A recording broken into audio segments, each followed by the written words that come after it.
Hey, what's up, everybody? It's Concrete Zebra with Studio One Tutorials and Craftmaster Production, and today is a Sound Design Saturday special edition.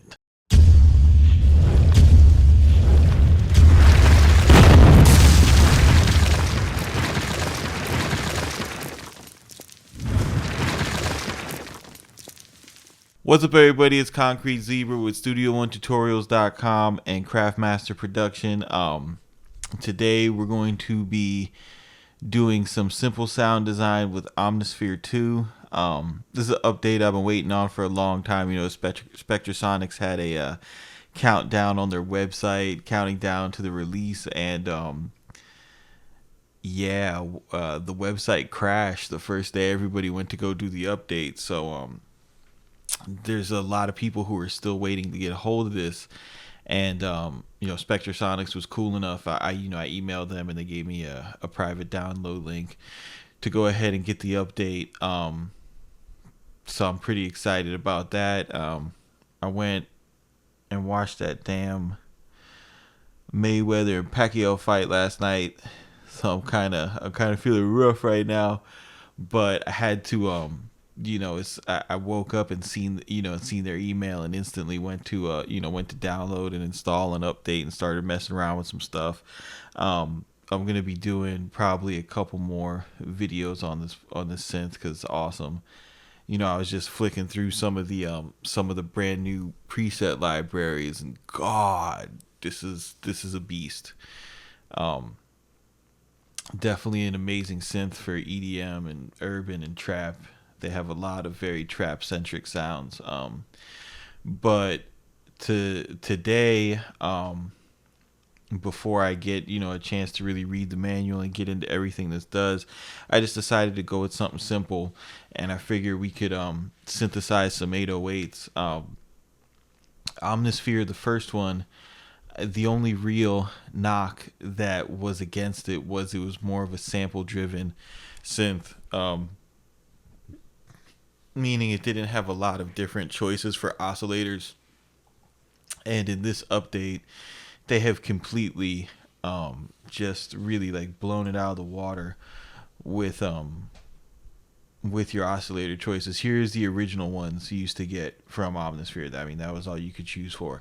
Now they've added classic waveforms, kind of like in the same vein as a synth like Serum, where they went and sampled the original raw waveforms from these amazing legacy synths and newer stuff. Like, for example, they have the Minibrute in here. You got old classics like the SH101, different mini Moog type stuff. You got the Prophet in here. You got the Sub Fatty in here. So they got stuff from the Virus. So this just based off these waves alone, and what you can do with them, this thing is totally worth the price. So I was just flicking through some things, and the first sound, or the first thing that I noticed was that there is just like some really big bad subtones you can get out of this thing. So the first thing I was driven to was going to, like the Minibrute. This is a piece of gear that I've been wanting to, to get for a while, but I just, every time I go to get a piece of hardware, I remind myself that, you have the routing that you have to do. You always get the input latency that you have to, readjust in the DAW, and it's, they sound amazing, but it's, it's kind of a headache. So I usually wind up saving my money and doing something else with it. But so I was excited when I seen these different pieces of hardware that I wanted to try. So I pulled up this wave and made a little pattern.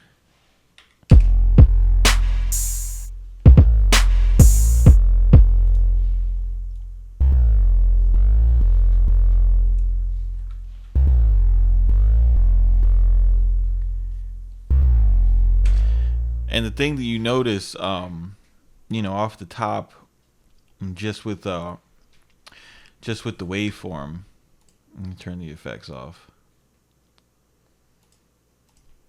But the thing that you notice off top, just with the waveform, it's a really big, fat waveform.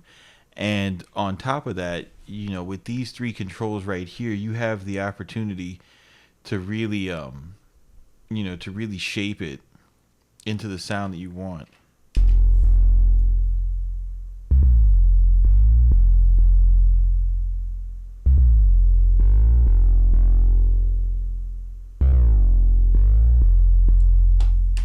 The thing I really like about this synth is it gives you a visual representation as you shape the waveform, so you can start to kind of get your eye, ear, and coordination down.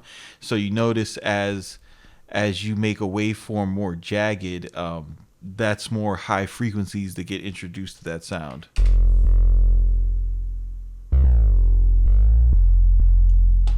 As you smooth it out, and make it more of a sine form, that's where you get more of the tones that are felt rather than heard, and that kind of helps you out with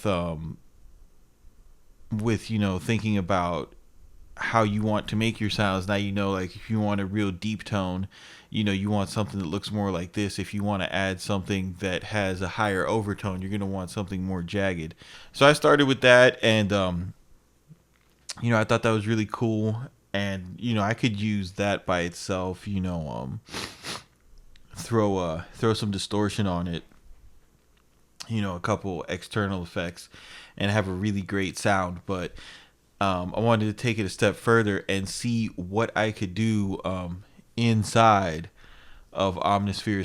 So I went ahead and the way you engage your second wave, you just press B. It's like silent like that. And I was going through the waves, and I found this modern subwave, and I just added it into taste.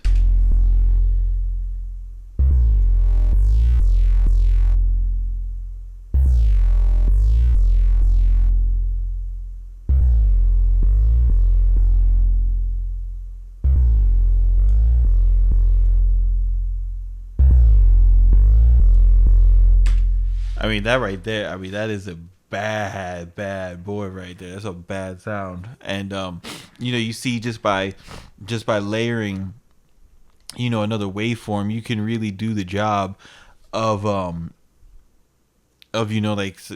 external distortion effect, because just by adding those little the overtones from another wave, it's going to make it cut through the mix a lot better.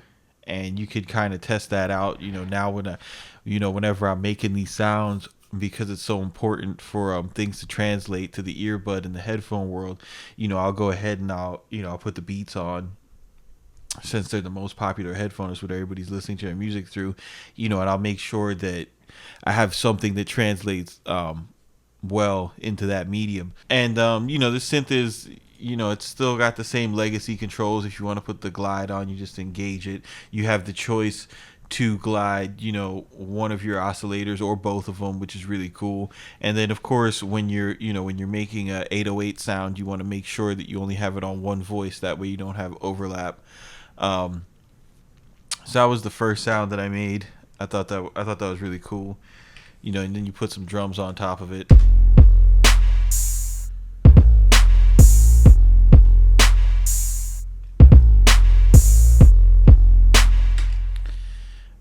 The next one I made, it just it's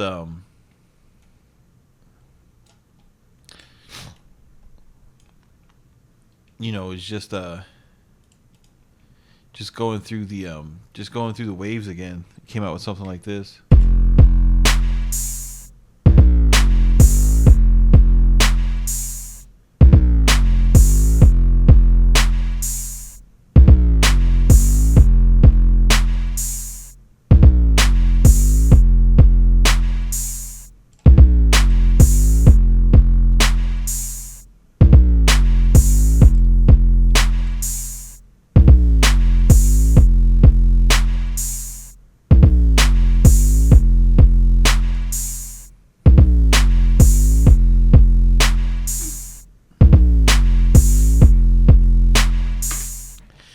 and when you get into doing this, it's all a matter of taste. I like to have kind of like a in the second wave that I stack on top of it, I like to kind of have something that's like a nice little digital nasty bit crush type of distortion sound in the background. It helps with with it coming through the mix, little simple things like that. But yeah, those are I opened this thing up. Those are the first two sounds I made, and just off of making those, I was just like, wow, dude, this thing is so versatile right now, especially with making subs. Imagine all the other stuff you could do with it. And for the next one, I figure I could just go ahead and do it live, so you guys could see how powerful this thing is. So I'll go ahead and whenever I'm going ahead and making sounds like this, because I'll probably save these two as presets, just so I could open it up and and start building my my personal preset library with this synth. But I'll go ahead and make that pattern.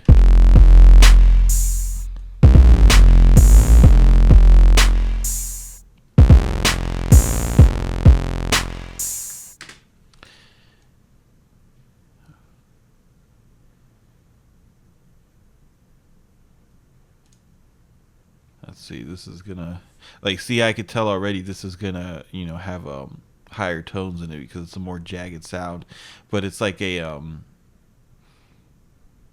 it's a really affected square wave here.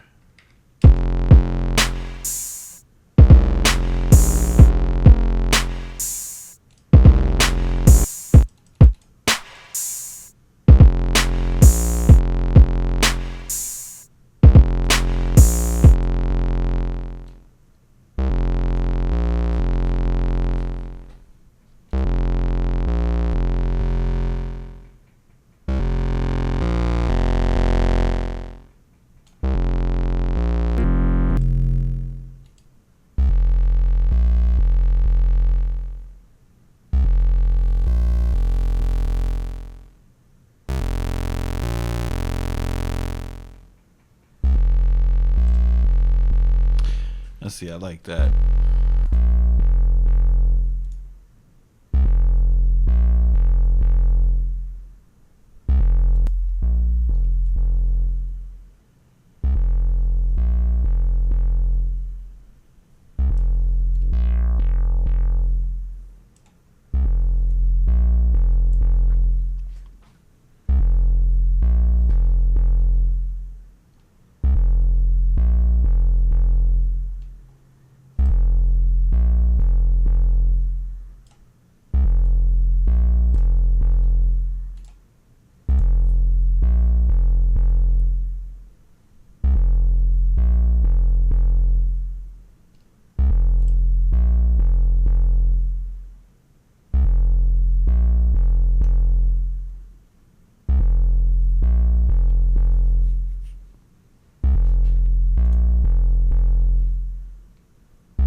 as you can see, like once you get once you get your first the first deep tone that you like, and you set your ADSR up, kind of with the tempo of the song that you're going to be making. It's just a matter of clicking through these other waves, finding something you like, and then you can just kind of go into these some of the effects that Spectrasonics has. This is a new one.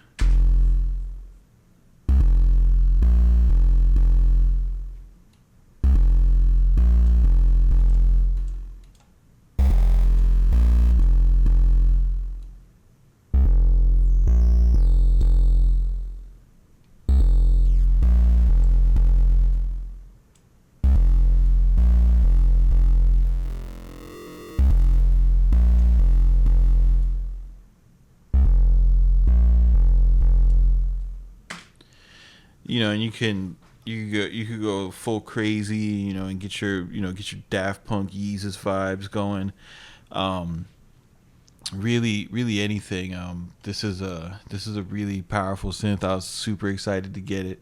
I had to make a video about it. I don't have I'll probably in like a few more hours I'll be able to think really musically, but right now, we were hanging out pretty tough last night, and this was the first thing I put together.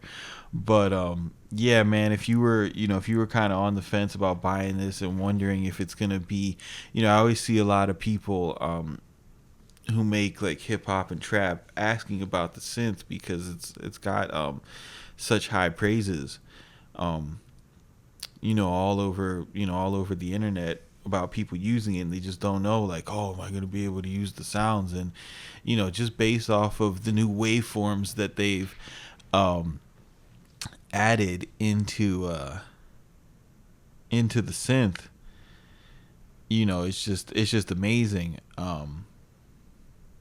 What you could do just with making your own 808s, because that's something that'll really especially if you do like trap type stuff, or if you make a lot of 808 centric music, if you take the time to make your own, that's how you're really going to get away from everybody else's sound. Everybody can't use the same Lex Luger kick or the same young chop kick. It's what really makes you sound generic. And if you're trying to